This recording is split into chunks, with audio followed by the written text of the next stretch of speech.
Disclaimer, तो हम इस वीडियो के माध्यम से किसी भी सेक्सी गतिविधियों का समर्थन नहीं करते और अगर आप एक एडल्ट हो तो इस वीडियो को देखें, अन्यथा आपके हार्मोन्स की तीव्रता भी बढ़ सकती है, जिसे नियंत्रित करने के लिए आपको नजदीकी पोर्न साइट पर जाकर हिलाना भी पड़ सकता है। तो चलिए करते हैं एक्सप्लेन। तो आज हम बात करने वाले 1975 की सबसे कंट्रोवर्शियल मूवी सालों के बारे में, जिसे मोर देन 10 कंट्रीज में बैन किया हुआ है, जो कि एक दांते द डिवाइन कॉमेडी पोएम पर आधारित है। तो इस मूवी को बेसिकली 4 भागों में डिवाइड किया गया है, परंतु मुझे भी नहीं पता ये क्यों किया गया है। तो उसे मारो गोली, हम तो अपनी स्टोरी पर आते हैं। तो स्टोरी स्टार्ट होती है इसके फर्स्ट पार्ट एंटी इन्फर्नो से, जहाँ पर हम 4 बहुत ही नीच बड़वों को बैठे हुए देखते हैं और इन्हें मैं ये उपाधि क्यों दे रहा हूँ ये आपको आगे पता चलेगा। और ये चारों बड़वे अलग अलग पोस्ट पर विराजमान है, जहाँ पर एक प्रेसिडेंट, एक ड्यूक, एक बिशप और एक मजिस्ट्रेट है। तो मैं आपको बताता चलूं कि 1944 में वर्ल्ड वॉर सेकंड के बाद इनको इटली पर हुकूमत मिली थी, जिसके बाद हमें दिखाया जाता है कि ये कैसे स्पिरिचुअल को निभाने के लिए एक दूसरे की कन्याओं से ब्याह कर लेते हैं। फिर हम इन चारों गांडुओं को एक बुक में साइन करते हुए देखते हैं, जिसके अनुसार ये इतने बुरे कांड करेंगे कि इनके बाप भी ऊपर से इनको गालियां बक रहे होंगे, क्योंकि इनका मानना था कि अगर ये ऐसा करेंगे तो ये डेविल के और करीब जा सकते हैं, और ये इनका मोटिव भी था। अरे मरुचूतिया हुए ऐसा भी कभी होता है क्या? जिसे निभाने के लिए ये अपने गार्ड्स की मदद से 4 जवान लोंडों को ढूंढते हैं। उसके बाद ये इन्हें अपनी सिक्योरिटी में रिक्रूट कर लेते हैं और फिर ये 9 लड़कों को पकड़ के लाते हैं और फिर उन्हें निवस्त्र होने के लिए बोलते हैं। और जब एक आदमी उनसे बचने के लिए भाग रहा होता है तो वो उसे मार देते हैं शूट करके, और बोलते हैं अबे कहाँ जा रहा है अबे गांडू। और फिर ये 9 लड़कियों को लाकर उन्हें भी नग्न कर देते हैं। फिर हम ईवा की माँ को उससे बचाते हुए ले जाके भागते हुए देखते हैं, जिसके बाद उन 4 बड़वों के सिक्योरिटी गार्ड भी इनका पीछा करने लगते हैं। और यहाँ पर ईवा की माँ समझ जाती है कि वो इनसे नहीं बचने पाले और दोनों मरने की कोशिश करने लगते हैं, जहाँ पर उसकी माँ तो मर जाती है लेकिन वो लोग ईवा के पकड़ के उसे बचा लेते हैं। और इस तरीके से अब उसके मेंशन में 8 लड़के और 9 लड़कियां बची हुई थी। तो इस तरीके से इस संस्कारी मूवी का पहला पार्ट खत्म हो जाता है और चलिए अब सेकंड पार्ट की माँ की यहाँ करते हैं, यानी कि सर्कल ऑफ मैनिएक। और ये पार्ट भी दांते द डिवाइन पोएम पर आधारित है। इस पार्ट के शुरू होते ही हम उन चारों बड़वों को 4 नई प्रोस्टिट्यूट को उस मेंशन में लाते हुए देखते हैं, जहाँ पर ऑलरेडी वो 17 गुलाम पहले से ही मौजूद थे। और उन प्रोस्टिट्यूट को वो आदेश देते हैं कि वो सभी एक एक आकर उन 17 गुलामों के साथ उन चारों बड़वों को भी गंदी गंदी कहानियां सुनाए, ताकि इन कहानियों को सुनकर वो गुलाम आपस में मास्टरबेट करने लगे। और फिर हमें पता चलता है कि ये चारों बेटीचोद खुद तो कानून नहीं मानते और ये इन 17 गुलामों के लिए कानून बना रखे हैं, जिसके अकॉर्डिंग कोई भी गुलाम अपने जैसे लिंग या विपरीत लिंग के साथ गुलगुलू नहीं कर सकता। और इस दौरान इन सभी गुलामों को नेकेड ही रहना पड़ेगा और ना ही ये भगवान का नाम ले सकते हैं, ना ही कुछ गलती कर सकते हैं। और फिर प्रोस्टिट्यूट अपने जीवन के सारे कस्टमरों के बारे में इनको बताने लगती है, जिससे गुलामों को भलाई घंटा फर्क न पड़ा हो, लेकिन वो चारों बड़े उत्तेजना से भर जाते हैं और किसी भी मेल या फीमेल गुलाम को समय समय पर खुराक देने के लिए कमरे में भी ले जाते हैं। और फिर इस प्रोस्टिट्यूट की कहानी से मोटिवेट होकर वो मजिस्ट्रेट एक लड़की को मास्टरबेशन करने के लिए बोलता है, और क्योंकि वो लड़की बहुत ही ज्यादा छोटी होती है तो उसे पता ही नहीं होता कि मास्टरबेशन होता क्या है, और मनी मन उसे डॉग बोलने लगती है। और इन सब से तंग आकर वो किसी तरीके से वहां से निकलकर भागने लगती है। फिर मजिस्ट्रेट के साथ साथ कुछ गार्ड्स भी उसका पीछा करने लगते हैं और गार्ड्स आगे जाके उसे पकड़ भी लेते हैं। और अब वो उसके साथ क्या करेंगे ये हमें आगे पता चलेगा। फिर हम सभी को एक रूम में खाना खाते हुए देखते हैं। फिर एक गार्ड एक लड़की को नीचे पड़ी हुई रिंग उठाने के लिए बोलता है और इसी बात का फायदा उठाकर वो अपना सामान उसकी तिजोरी में रख देता है। और इस प्रक्रिया को देखकर पता नहीं उस बड़वे को क्या ही चुल मस्ती है कि वो अपने दोनों सेव ले जाकर उस आदमी को दे देता है और बोलता है इसे भी काटो।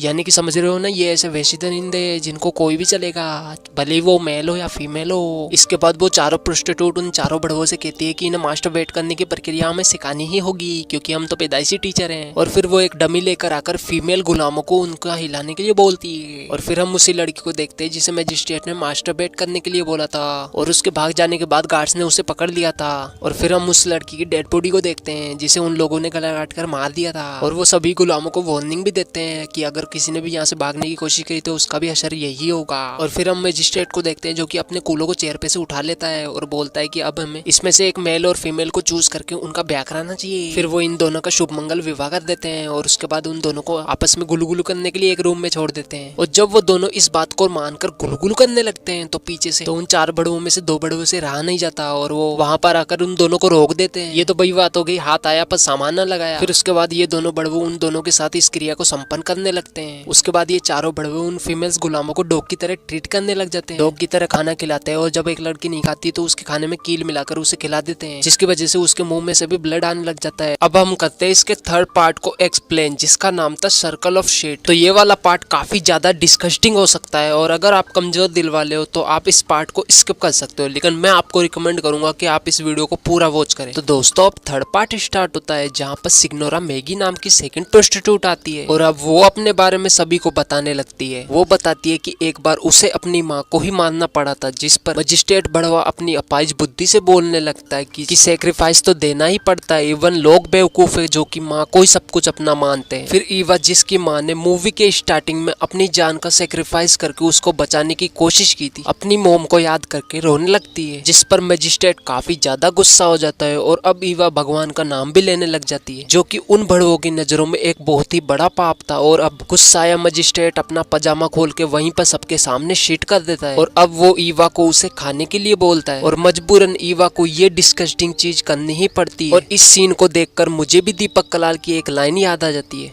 छोड़ो फेड़ छो। और फिर ये चारों बड़वे रोजाना ही गुलामों को यही चीज खाने को देने लगे और खुद भी खाने लगे। इवन नाश्ते में भी उन्हें यही सब दिया जाने लगा और जो इसे नहीं खाता उसका नाम एक रजिस्टर में लिखा जाता ताकि लास्ट में उसे सबसे दर्दनाक मौत दी जा सके। और यहाँ पर मैं आपको एक्सप्लेन नहीं कर सकता कि ये कितना ज्यादा डिस्कस्टिंग था, जहाँ पर इन चारों बड़वे के दिमाग में भेजा ही नहीं था। और इस तरीके से अब रोजाना ये यही परोसेंगे और इन्हीं को खाएंगे। और इस तरीके से अब ये सेकंड प्रोस्टिट्यूट की बात से इंस्पायर्ड होकर कभी किसी को पेलते या फिर कभी किसी से अपने ऊपर पीस करने के लिए बोलते। और एक रात ये चारों डिक्टेटर अपने सभी गुलामों की बेक देखने लगते, जहाँ पर इनका प्लान ये था कि जिसकी बेक सबसे ज्यादा अट्रैक्टिव हुई उसको ये मार देंगे। जहाँ पर इन्हें एक लड़की की बेक पसंद आ जाती है और ये जब उसको शूट करने के लिए गन चलाते हैं तो उसमें गोलियां ही नहीं होती, जिस पर डिक्टेटर उस गुलाम को बोलता है कि हम तुम्हें इससे भी भयानक मौत देने वाले हैं। इसके बाद वो चारों बड़वे चूतियापंती का प्रदर्शन करते हुए अपने गार्ड्स या फिर गुलामों से मैरिज कर लेते हैं। और फिर एक गुलाम एक डिक्टेटर को बताता है कि इस मेंशन में तुम्हारे रूल्स को तोड़ा जा रहा है, जिस पर वो डिक्टेटर जाके दो लड़कियों को साथ में सोते हुए देख लेता है। और इन बड़वों के रूल्स के अकॉर्डिंग कोई गुलाम साथ में नहीं सो सकते थे, जिस पर वो डिक्टेटर उन पे गन पॉइंट कर देता है, जिस पर वो लड़कियां उन्हें बताती है कि एक गुलाम और भी है जो कि एक नौकरानी के साथ सोता है। और वहां जाकर चारों डिक्टेटर उसे पकड़ लेते हैं। फिर वो चारों शूट करके उस गुलाम को भी मार देते हैं और उस नौकरानी को भी। और अब वो चारों बड़वे बचे हुए सभी गुलामों को एक शिट से भरे हुए टब में बिठा देते हैं। और यहीं पर ये थर्ड पार्ट भी खत्म हो जाता है। अब हम एक्सप्लेन करेंगे इसके फोर्थ पार्ट को, जो कि है सर्कल ऑफ ब्लड, जहां पर हम उन चारों डिक्टेटरों में से एक डिक्टेटर को चेयर पर बैठे हुए देखते हैं और वो अपनी दूरबीन से खिड़की के बाहर बाकी बचे हुए 3 डिक्टेटरों को गुलामों को टॉर्चर करते हुए देखता है। और इन डिक्टेटर्स ने जो 4 गार्ड अपॉइंट किए थे उनमें से 2 गार्ड हमेशा उस चेयर पर बैठे हुए डिक्टेटर को प्रोटेक्ट करने के लिए और बाकी 2 बचे गार्ड उन बाहर वाले तीनों डिक्टेटरों के साथ उन गुलामों को टॉर्चर करेंगे। फिर फर्स्ट डिक्टेटर की बारी खत्म हो जाने के बाद सेकंड डिक्टेटर उस चेयर पर आके बैठता है और बाकी 3 गुलामों को टॉर्चर करने लगते हैं, जहां पर वो डिक्टेटर्स मेल के पेनिस को काट देते हैं, फीमेल्स के ब्रेस्ट को काट देते हैं, किसी की आंख निकाल देते हैं और किसी की जबान काट देते हैं। ऐसा करते करते अब लास्ट डिक्टेटर आकर चेयर पर बैठता है और अब वो तीनों डिक्टेटर्स जो कि मैदान में थे एक एक करके सभी गुलामों को मार देते और अपना चूतिया पर भरा डांस करने लगते। और फिर हम 2 गार्ड्स जो कि मेंशन के अंदर थे उनको डांस करते हुए देखते हैं और हमारी स्टोरी यहीं पर एंड हो जाती है। आज की इस वीडियो में बस इतना ही दिखा सकता हूँ और इस वक्त अपने लटकते हुए तीसरे पाँव से इस वीडियो को लाइक भी कर दीजिए और मुझे आगे दीजिए, क्योंकि इस स्टोरी को सुनाते सुनाते मैं भी अभिलाने की अवस्था में आ चुका हूँ और इस प्रक्रिया को दोहराने के लिए मुझे बाथरूम में जाना ही पड़ेगा। मेरे को जाना पड़ेगा, मेरे को जाना पड़ेगा।